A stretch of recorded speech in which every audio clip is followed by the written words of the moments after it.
Welcome to Hope for Med. Welcome back to the Hope for Med podcast. I am your host, Dr. JB, and today's featured guest is Dr. Trocciola. She is a board-certified cardiothoracic surgeon. Welcome to the show. Thank you. I'm thrilled to be here. So, Dr. Trocciola, please start from the beginning. Tell us your origin story.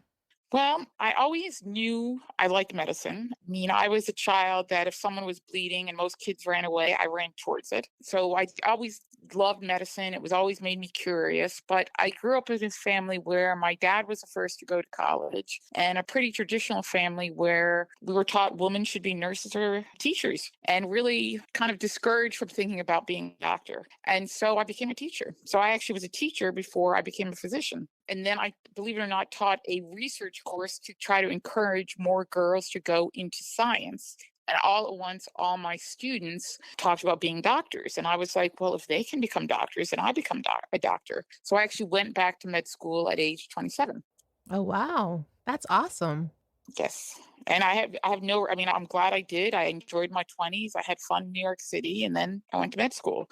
And I went to med school thinking I did not like surgeons, kind of thinking surgeons were not good, nice people, thinking maybe I wanted to be a pediatrician. Actually, I was interested in oncology. So I thought maybe a pediatric oncologist. And then in med school, during my rotations, third year, you always do the one you don't want to go into first. So I did surgery first, and I loved it. I just fell in love with it. I mean, I really like the people. I like the fact that they were go-getters. I like the fact that they were doers.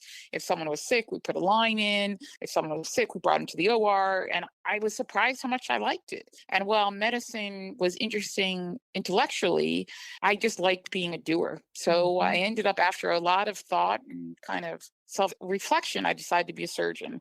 And again, I thought I was going to probably be a pediatric oncologist. And that was part of the reason I chose going to Cornell for a residency, because I knew they had an association with Sloan Kettering. So I thought that would be good. And then again, my first rotation as an intern, I was on cardiothoracic surgery, and I loved it. And I was also challenged because my very first day, I introduced myself to the fellow and I said, "Hi, I'm Susan Trocciola. I'm your new intern." He goes, "Oh, a chick. Are you going into plastic surgery?" And I was like, And then I loved it. And he's like, "Oh, you're never going to keep being interested." So one of my other fellows said, when I finished the rotation, "If you're really interested, come back and scrub cases when you're on other rotations." So I did. And I just fell in love with cardiac surgery. And that's kind of how I became a cardiac surgeon. So I wonder, in the beginning you said, "Oh no, I'm not interested in surgery at all." When you entered medical school, why were you anti-surgery in the very beginning? I mean, I think there were a lot of stereotypes. I think it was probably before ER came out, or maybe it was about the time ER came out. And kind of surgeons were portrayed in the media to be like antisocial, not very friendly, not very caring. I mean, I think I fell for a lot of stereotypes because I didn't have any doctors in the family. Hmm. I didn't know otherwise. So I just kind of fell for that stereotype as like surgeons were not caring, which is not true. But that's what I thought. So I thought, well, I'm a caring person. I can't be a surgeon. Little did you know. Little did I know. That's right. All right. And then how did you feel with that comment when that surgeon said, "Oh, are you going into plastics?" I viewed it as a challenge that like he identified me as being female. And then therefore, even though plastics is not necessarily a female position, but he thought like I would never be a cardiac surgeon. And I kind of viewed it as a challenge, like I'm going to show you. And what I didn't realize, and I forget the numbers, but that was 2001-ish. I mean, there were very few. There were like, I think less than 100 women board certified in cardiac surgery in the entire country at that time. Oh, wow. So it was really uncommon. It wasn't just him being sexist. It was really uncommon to Mhm. be a woman in cardiac surgery. And it's still, I would say the majority of hospitals I work at, I'm usually the first woman cardiac surgeon that most people have ever met. It's fairly uncommon to this day. So the numbers have not increased that significantly. They're increasing. I mean, they definitely increased, and I don't know the numbers, Mhm. and especially cardiac, I think a lot of women go into thoracic, the lung portion, but not as many are in cardiac. And as I said, there's just lots of places in the country where they've never had a woman cardiac surgeon. It's certainly not close to 50-50 at all. Okay. So tell us more. So about your training and beyond. So my training was good. I mean, I always say, I went to NYU for cardiothoracic and we had two women surgeons. And I feel like they kind of buffered us because I wasn't treated any different during my training because I was a woman. It was just kind of like, because they buffered us. They didn't allow people to treat us differently. Mm-hmm. But then I went down to Texas for a year with this very famous surgeon, Joe Caselli, who also had trained many women. So I was buffered. So it was hard then when I got into the real world and I saw there's a lot of sexism still. There's a lot of, it's still a boys' club. People still talk inappropriately in the OR. I mean, I've had people say to me, women shouldn't be cardiac surgeons. I've had other cardiac surgeons say that to me. Women should not be cardiac surgeons. And what's the reasoning behind that? They don't give it one. They just say, I just don't think it's a job for women. So there's still a lot of sexism. And I think it's just not talked about, kind of the things you have to put up with in the OR. Mm. You have to put up with people talking inappropriately. I don't put up with it, but yeah, there's still quite a lot of sexism. I think probably because it's a high paying career and that's why the boys wanted to still be the boys. And they will all say, yes, we want to have women in it. But I think it's just new still. Mm-hmm. So when you're in the OR, how many other surgeons are there with you? It depends what part of the country I'm in. Like right now, I'm working in California. There has to be 2 surgeons, but most places I'm the only surgeon. And that's one of the things that really appealed to me about cardiac is it's a big team, and I like being kind of the captain of the team. So it will be me, a first assistant who will help me, either a certified first assistant or physician assistant. I'll have a tech that hands me the instruments. I'll have a nurse that goes around the room. I'll have 1 or 2 anesthesiologists, and then I'll have someone that runs the pump. And I love having a team. That's one of the things I really like about cardiac surgery. And now it's getting more common where sometimes it will be an all-woman team, but certainly when I first came out, it wasn't. So I guess I wonder when you say that there's still some inappropriate conversations happening, who in the team is leading that conversation then? Usually it's another male surgeon. Okay, got So it. it's usually if I get asked to help on another case or they Got come it. help me, and it's usually the male surgeons that are saying the inappropriate things. Got it. And then I guess people are afraid. And then the other thing that you see, I mean, I don't mean to complain, but the male surgeons are allowed to yell. The women are not. So men can yell in the OR. If women yell, I get called into administration. But yeah, no, I mean, like if it's my OR, I run the OR. So if a tech or an anesthesiologist was having something inappropriate, I would cut them off right away. So it was more kind of early out in my career when working with other surgeons. But now, like even now, if another surgeon came into my OR and started talking inappropriate, I would shut that down. But I hadn't prepared for that in residency because it just didn't happen at NYU. So I kind of didn't know what to say, but now I know what to say. I'll shut it down immediately. But yeah, I think there are different standards. And again, people will say no, but it's kind of a secret. I mean, I think the greatest example is there's an organization for women in cardiothoracic surgery. But guess who we let in the group? Men. Men. Men. So when you go to those meetings, men are allowed to come in the room because people are so uncomfortable with women in heart surgery meeting without the men. And are there men that go into that room even if they have permission to? They have permission to. I know, but do men He's the show head up? of surgery at prestigious university. He really wants to join. This Oh, is great support. got it. And it was only, and I only realized that that was not quote, quote, normal when I started to join these other women organizations with non-surgeons. And I realized that women in medicine can gather without men. But it still doesn't happen in cardiothoracic surgery. To this day. To this day. Because hey, he is chairman at X university. So why not have his support? Okay. So yeah, I mean, and again, I think thoracic is different. I think cardiac, is harder. It's just harder. And again, maybe in academics, it's easier because they've had women. But when I go to these smaller hospitals where I'm the first woman, it's harder.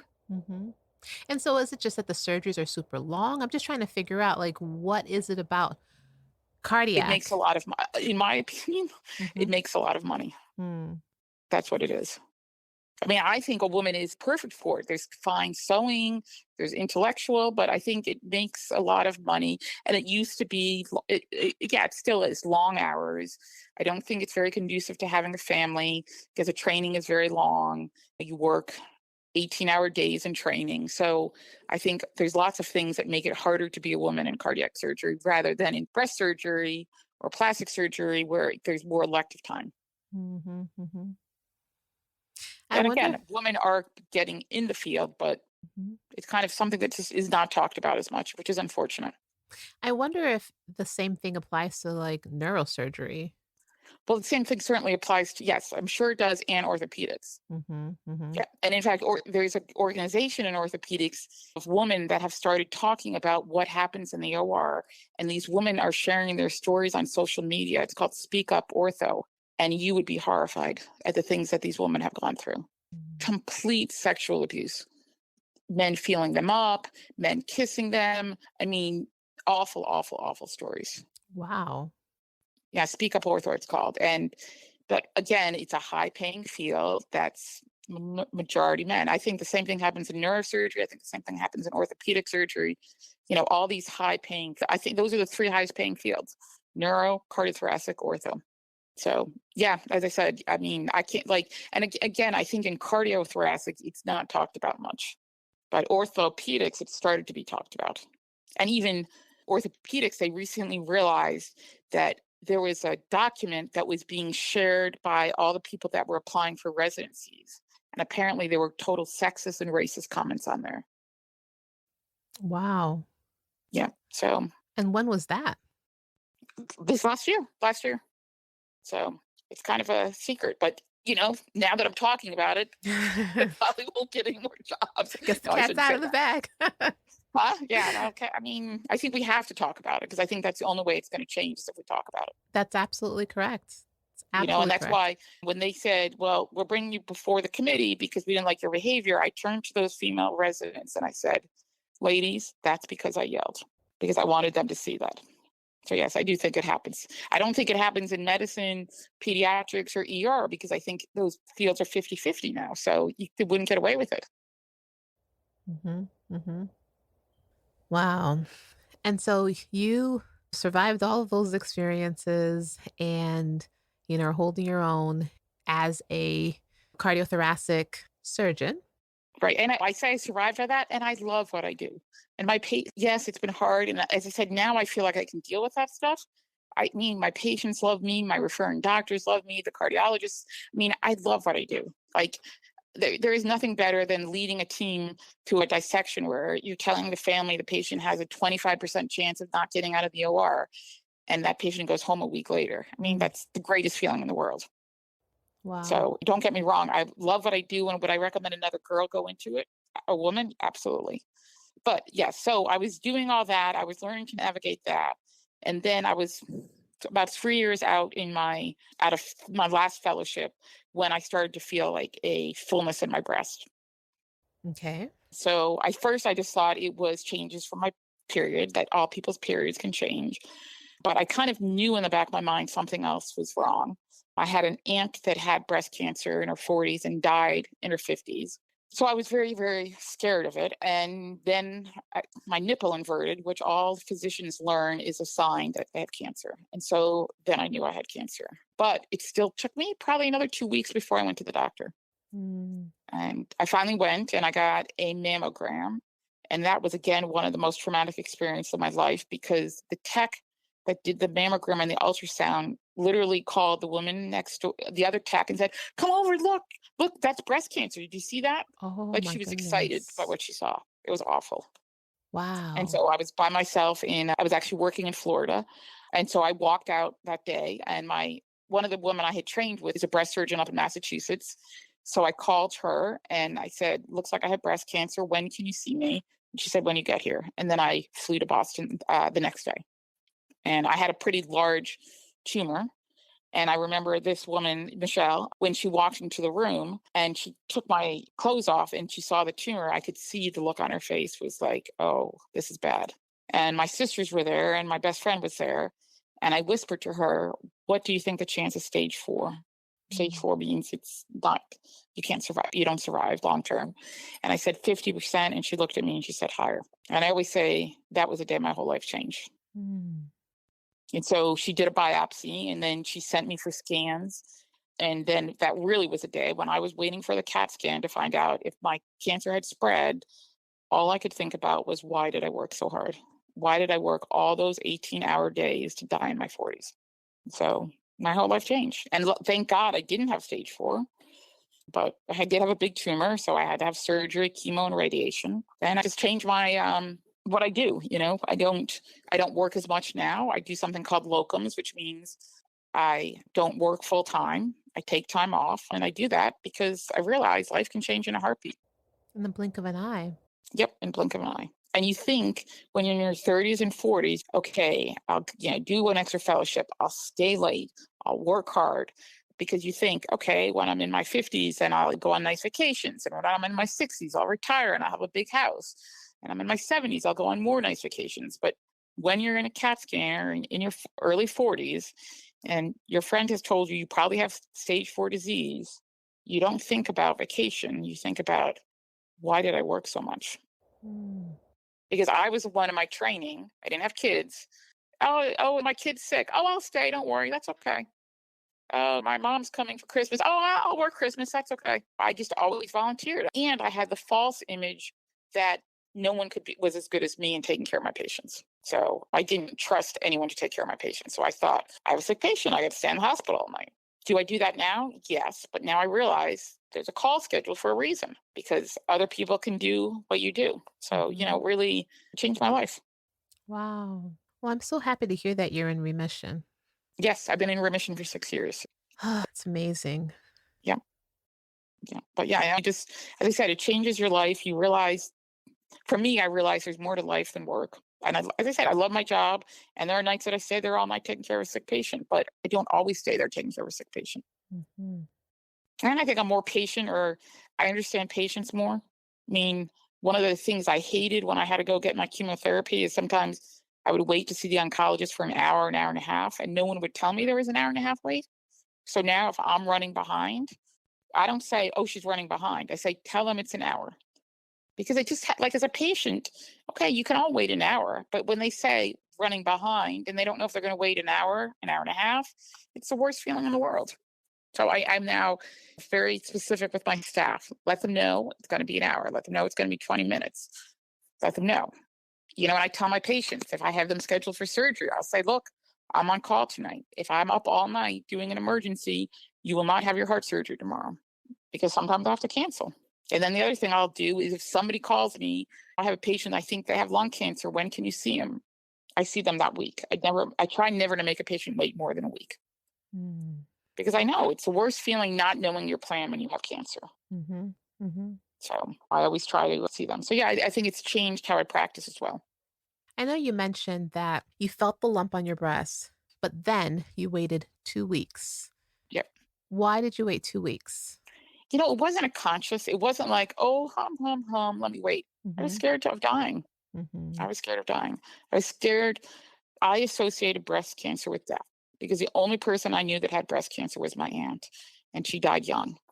Mm-hmm. So, and I think your body does it as a defense to protect you. But it's interesting in medicine, when we have a patient come in with like a huge breast mass that's going through the skin, people are like, oh, how could she? But I think your body does it as a way of defending itself. And it's just, you're scared. Mm-hmm. You're scared. And my message to people is don't wait. Don't wait. But my message to people in healthcare is have some compassion for that patient that waited Mm-hmm. because they may have trauma associated with whatever it is they waited for. And that's why they waited. But as I said, I think the mind has the ability to just to be in some denial. I was scared and I couldn't figure out the mechanics of it. I was traveling for work. And even when I tried to make an appointment for mammogram, they said I had to have a referring doctor. And that was hard. And, so you understand why people that aren't as educated as me have a hard time getting through the system. Because you had a hard time getting through Right. it a I little did. bit. I mean, and I was lucky. I was able to call my friend and say, can I come up? And she saw me the next day. Otherwise, Mm-hmm. I mean, even then when I didn't get treated in Massachusetts because I didn't have the right insurance, I think I had to wait 2 weeks to see a cancer doctor. I mean, luckily she had given me a plan, but I still had to wait. So yeah, you see why patients have a hard time navigating the health system. Mm-hmm. Mm-hmm. And then the other thing that I think is really important is let other people help you. I mean, my sisters were so like overcome with sadness, but like I didn't have great health insurance. So that was my sister's job. Get me a good health insurance that will cover the hospital I want to do. And she did, let people do those things. It's a lot. If you're the patient, it's a lot to go through. You have to have other people that are listening to you, taking notes. helping you make those decisions. Because it's said I'm educated, I'm in medicine, but it was still hard for me. Asking for help is one of the most difficult things that we have sometimes as physicians. Yes, it's very hard. It's very hard. And making time for it. I mean, I Mhm. kept working while I should have just said, I mean, once I had a diagnosis, I left work, but I couldn't figure out how to get a mammogram while I was traveling. So I should have called them and said, I can't come to Florida because I have a health issue. But I didn't. I was afraid, oh, I won't get another job. Now I do. But then I was afraid to tell them, look, I'm going to be a week late because I need to deal with a health issue. I didn't do that, but now I do. I do it all the time. I will have an assignment and I'll say, look, I can't make that assignment because I have to deal with a health issue and I need to get an appointment. But making time for one's health, again, we think we're invincible. We made it through college, we made it through med school. We think, yeah, we think we're invincible. But meanwhile, we're dealing with patients every day, some that are even younger than us that are dying. Correct. But it's easy to think that's not going to be us, Exactly. Mhm. right? Because we Mhm. think they look different than us, they're not as educated as us. Yep. I mean, I certainly didn't think I was going to die early when I went into, before I had cancer. Now, even now, the way I save my money, I mean, I have a very careful plan to save for retirement, but I enjoy my life now. And my financial planner knows that. She knows that, like, she can't tell me all my money has to go towards retirement because what if I don't make it to retirement? Mhm. What if my cancer comes back? So I want to have enough to retire, but at the same time, if I want to take time off and go on a trip, I go on a trip. So it's a balance that I have that I don't think I had as much before. It's like I just put things off before. I thought, I thought I would have children, and I kept saying, "Oh, I'll do it after this, after this, after this." But then you get cancer, and guess what? You can't have children anymore. So my message to people is don't put all of life off. Doesn't mean don't work hard. And I always tell my team, this is somebody's mother, this is someone's son. I don't care if he is a homeless drug addict. This is still somebody's son, and you treat him with respect. And when you're at work, you work your tail off. And if that means you can't eat lunch, you can't eat lunch. But if there's someone covering you at night, you can leave. It's okay. And as I said, it's a hard balance to do. I mean, I think emergency medicine does it better because you guys are better shift workers. I think in surgery we don't think of ourselves as shift workers, but it's okay to let someone else help or take care of your patients. But again, I remember you mentioned in the beginning that when you were first diagnosed, you thought, "Why did I work so hard?" Yep. Yep. All I thought was, why did I work all those late nights? Yeah, because I did. I mean, I sacrificed a lot. I did like my training. General surgery was 7 years. Cardio was 3. I did an extra year of aortic. I mean, I just kept putting things off. And again, would I do it again? Yes, but I don't think I would have volunteered as much to work extra shifts. And they've changed training too. But I think, I delayed a lot of gratification in my 30s, thinking I would have the rest of my life. Now I'm hoping I'll have the rest of my life, but I mean, one of the advantages I do locums, which means I travel for work. I took 12 weeks off last year. I had 2 elective surgeries. I wanted to spend time with my nieces and nephews. I made plenty of money. Could I have made more money not taking 12 weeks off? Yes. But at the end of the day, is it going to matter if I make an extra 20 or $30,000? No. On my deathbed, am I going to go, oh shoot, I wish I had made that extra 30,000? No, it's not going to matter. Yeah, but it's not. It's definitely something I struggle with still. Taking time off, but for me, having a balance is really important. And I love medicine. I mean, I think a lot of women have left medicine because they feel like they can't do it all. But I'm lucky I found a way by doing this, what's called locums, that I can do both. I can be a surgeon because I love being a surgeon. I love operating on people, but I can also have a life. So I'm lucky I can do both. So walk me through how you balance your work and life. I just give myself time off. And it means saying no to things. Mm. Means, because there's always a need for surgeons, so they'll call, you know. Like I took July and August off, and I had 2 surgeries, and I got a million calls. Can't you work? Can't you work? And I said, no, no, no. So it's really saying no. It's just Mhm. learning to say no. Oh, and that's hard because you're not trained to say no, right? I That's right. remember when I was leaving residency, they said you should be the yes person. Correct. It's hard. And especially when you get paid by the day. And if I don't work, I don't get paid anything. It's really hard. Mhm. Mhm. But again, at the end of the day, is that extra money. And for everyone, that extra money, it could be an extra 2,000 for somebody. It could be an extra 100,000 for some people. Whatever it is, whatever your dollar amount, is it going to matter? I mean, for me, I have enough money that I can buy what I want, take care of my family, my sisters and nieces and nephews, and have enough for retirement. I don't really need more money than that. It's learning to say no, and it's not always easy. It's Mhm. still hard. And then even having Thanksgiving and Christmas off, most people have to work one of the two holidays. But because I travel, I decided I didn't want to work either holiday. And I had an offer to do locums, and they said, well, if you come to this site, you have to work one of the holidays. So I said, okay, I guess I can't come. That's hard to do because I didn't have another job. But you Mhm. know what? When I went back to them and said, well, I guess I can't come, they came back to me and said, okay, you don't need to work either holiday.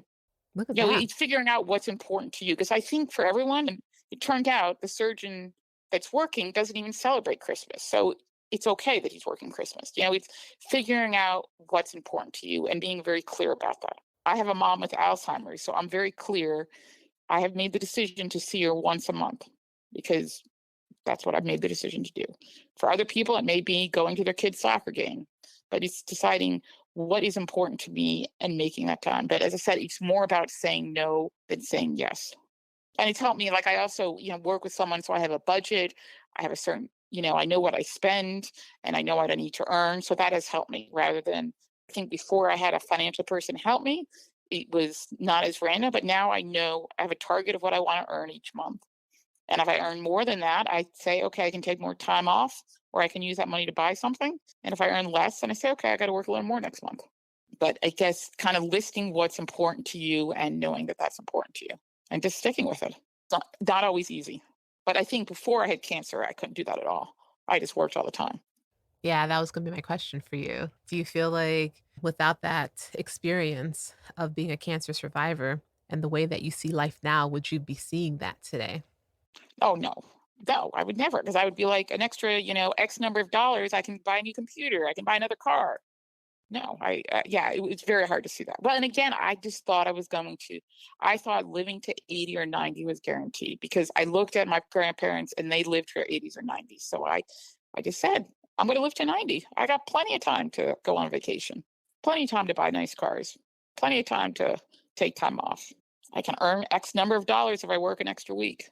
Mhm. But then you realize life is not life, even if you're not a cancer survivor. I mean, we all know that from medicine, life is not guaranteed for any of us. Nope. But I don't know how you get that message if you haven't faced cancer or another kind of deadly diagnosis. Well, I think now with COVID, helping people realize that there's no Right. guarantees in life. Right. Yep. Yep. I agree. I agree.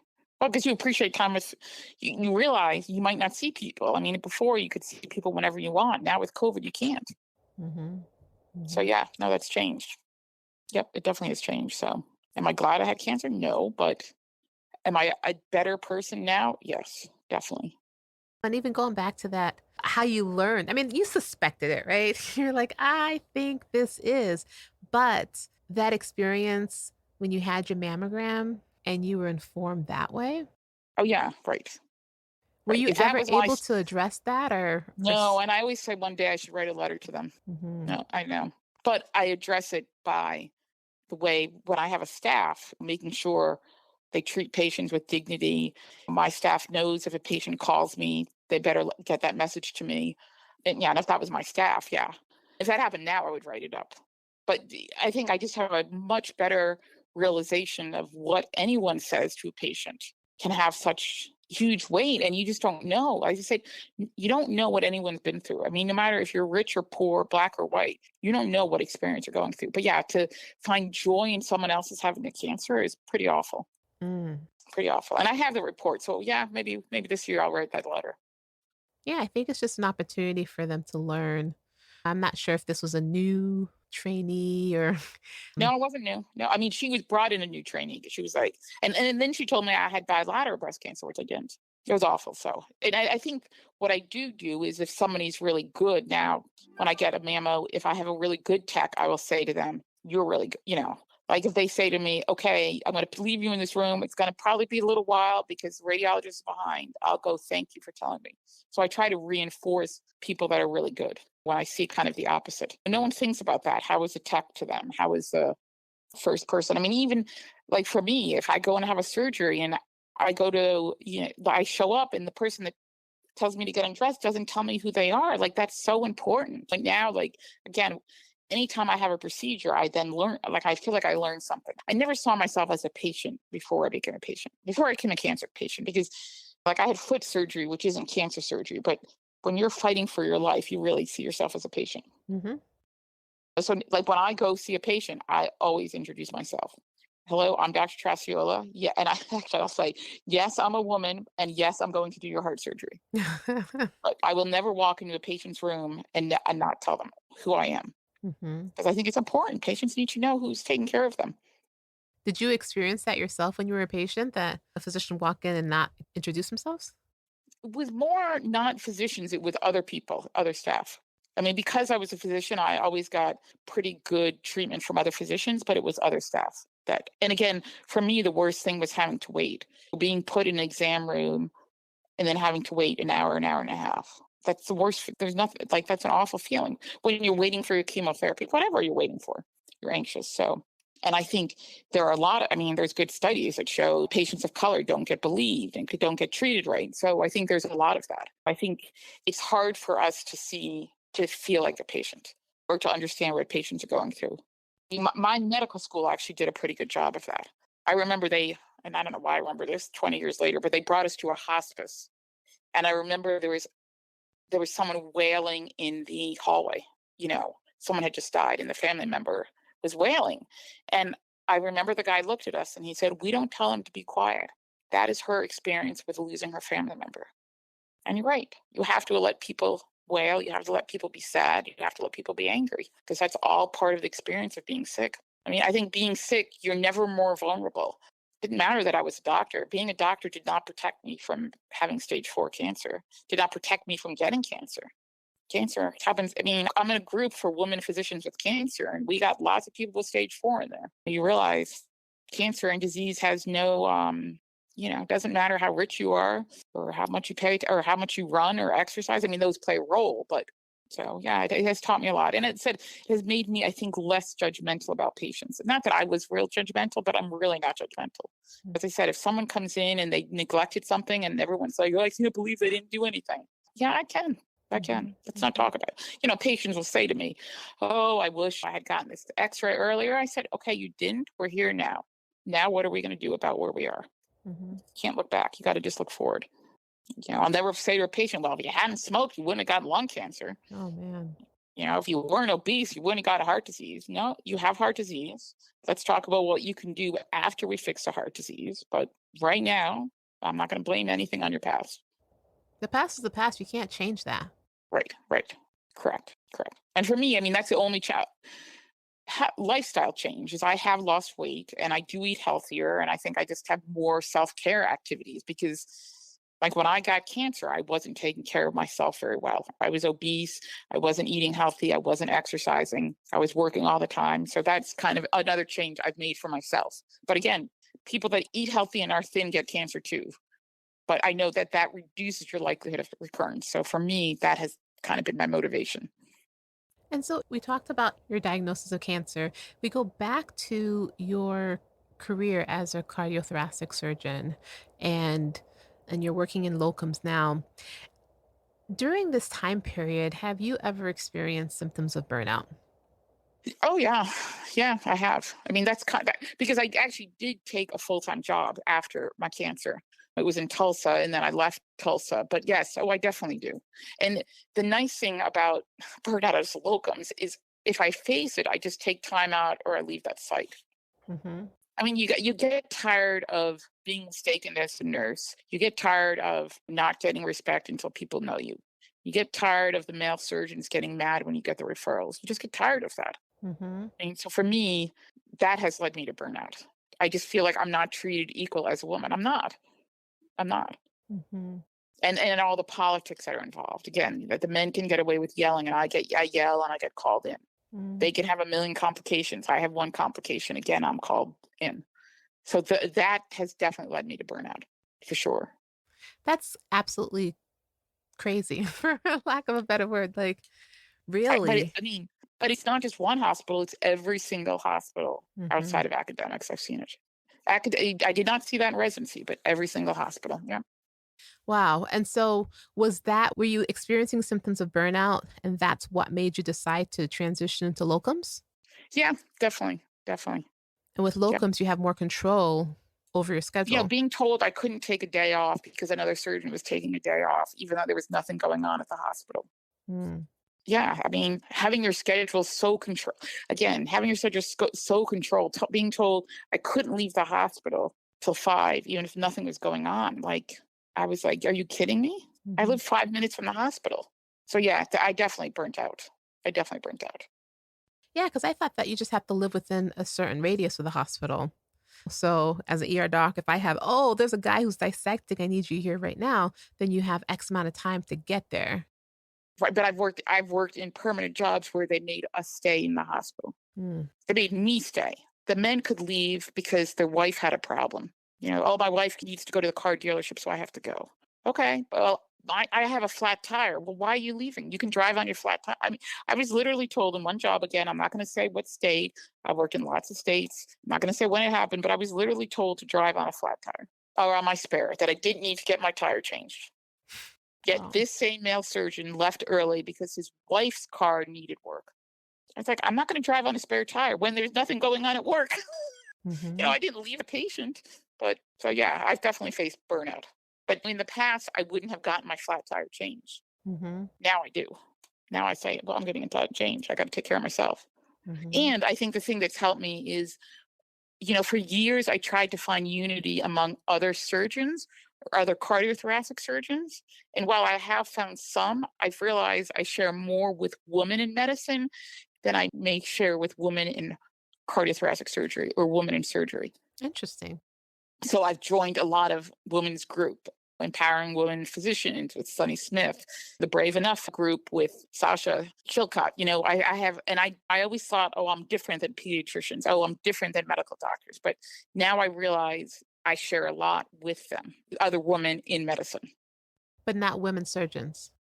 No, I do with women surgeons, but it doesn't, I thought it could only be women surgeons. Oh, got it. Got it. So, but and there aren't that many women surgeons. Mhm. There are, but there's not a ton of women cardiac surgeons. And I mean, you don't hear women cardiac surgeons talking about their bad conditions, right? You don't hear that. It's still pretty hush hush. Mhm. So I think I share a lot with women cardiothoracic surgeons, but I think people keep it quiet. But I have learned I share a lot with women physicians, and that has helped me with burnout and recognize burnout and realize again, I need time off. Mhm. So, like last year, I took part of the summer off because I had been in not ideal locums. But, I talked about that situation where it wasn't my complication. I had not been in a great situation. So, but yeah, I mean, I think what has helped me not get burnt out is the ability to leave hospitals as a locums. But yeah, I have definitely faced burnout. It's exhausting. I think women that have a family are exhausted, and I think those of us that don't have a family are exhausted because it's always, oh well, you don't have kids, so you can work late. Oh, you don't have kids, so you can do this. When that women that have kids, get told the opposite thing. So I think we all, and I think the more we realize as women, we have more in common rather than divide ourselves as women surgeons, women pediatricians, or women with kids, women without kids. We all have stuff in common. We all want time with family and friends. And I think that also spans beyond just being a woman. I feel like everybody ideally Yes. would want more time with their family and friends, but it's Yes. learning to be able to stand up for yourself to say no, like you mentioned, Yeah. right? To And I'm set your good enough. boundaries. And, like when I stood up to that group and said, no, I don't, I'm not going to work Christmas or Thanksgiving. It was knowing that I'm a good enough surgeon that if they didn't want me, I would find another place that wanted me. So it's believing you're good enough that, I think people get afraid. Oh, I'll never get another job if I say no. They're going to fire me if I tell them I can't work this weekend. Mhm. No, they won't. And if they do, that's not the place for you. Again, if a place can't understand I have to take care of my health or I have to take care of my mother's health, then that's not really a place I want to work. Mhm. Mhm. But you have to stand up for yourself. But again, I think it's been joining these women organization and learning from others that you learn that I've learned my worth and what I bring to an organization. And the importance of community and Yes, in being the part importance of of a community. community to help Right, you right, overcome right, symptoms of burnout. right. And also get to know yourself. And I think like sometimes when you're with other people, they can show you things that you may not necessarily see Correct. Yep. Correct. about yourself. Yep, correct. I mean, again, when I had to, when I took all that time off this summer, it was another female physician who said to me, at the end of the day, are you going to regret another? Do you really want an extra X number of dollars? Or is having time off to spend? I have a lot of nieces and nephews I'm close with. Time with your nieces and nephews and gardening in your house. What are you going to remember? Gardening in my house. Mhm. The money comes. I ended up making more money, like one of my best years this year, even though I've took more time off this year than I've ever taken off. Mhm. And the money will come, but you have to believe you're worth it and that the money will come. And yeah, I agree. I think men have to believe that as well. But I have just joined a lot of groups with women physicians that, as I said, I didn't know existed. I really didn't know existed until, yeah, probably after my cancer. Because even when I was going through my cancer, I wanted nothing to do with support groups, nothing.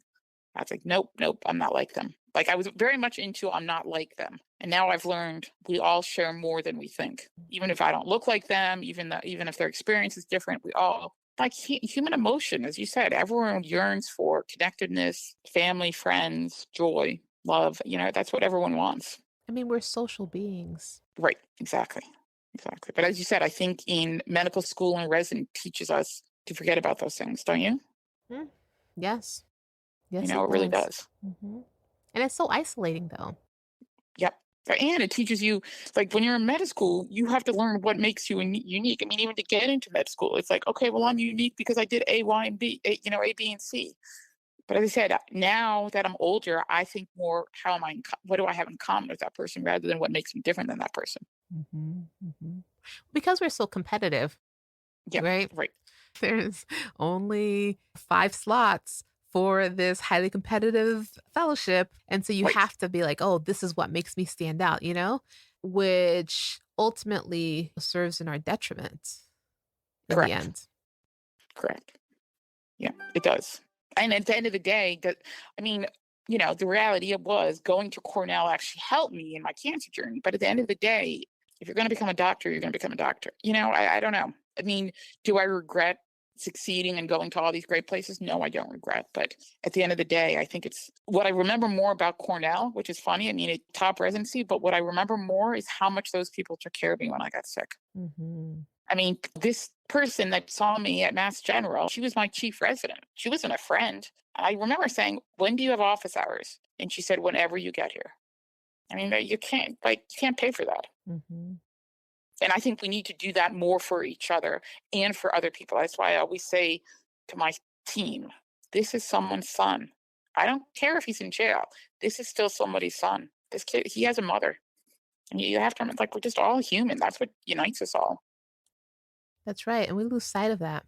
I think patients lose sight of that when they're looking at us, and Right. sometimes we also lose sight of that when we're looking at our patients.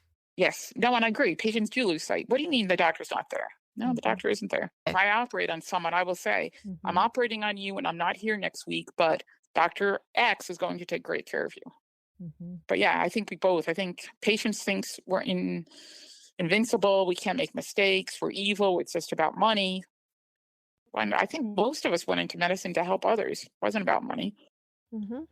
And most of us wanted to help others, make people feel better.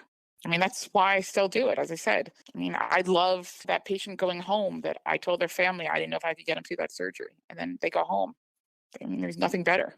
Mhm. There's someone on Facebook whose father, I took care of their lung cancer years and years ago. And I think, I don't know, I remember the oncologist coming to me and saying, I know this is not the textbook thing, but will you give him a chance? And I did.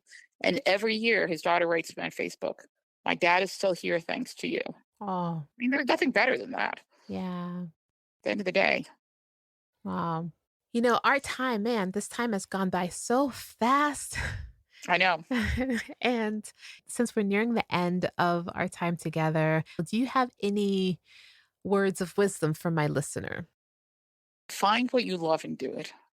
Like I love cardiac surgery. And I think that has gotten me through putting up with not great environments, being treated. At the end of the day, I love what I do. So find what you love, Find what you love and do it. In my opinion, the money will follow. And then don't forget about having a life either. If you want to be a mom, have children. If you want to take time off, take time off. You want to go on vacation, go on vacation. If the organization you work with doesn't understand why you need to take time off because your sister's sick, maybe that's not the right organization for you to work for. Like, just take that time to be there for people is really my message. Because at the end of the day, that's all that matters. And I would tell people to go into medicine. I mean, there's a lot of people that are burnt out and say, don't go into medicine. I would do it in a heartbeat, and I would recommend it in a heartbeat because I love what I do. Yeah. Who says a doc can't rap? DOCTORJB. The greatest doctor to ever touch the mic. The greatest podcast ever broadcasted or pre-recorded. Come learn some. Each one teach one. I'm done.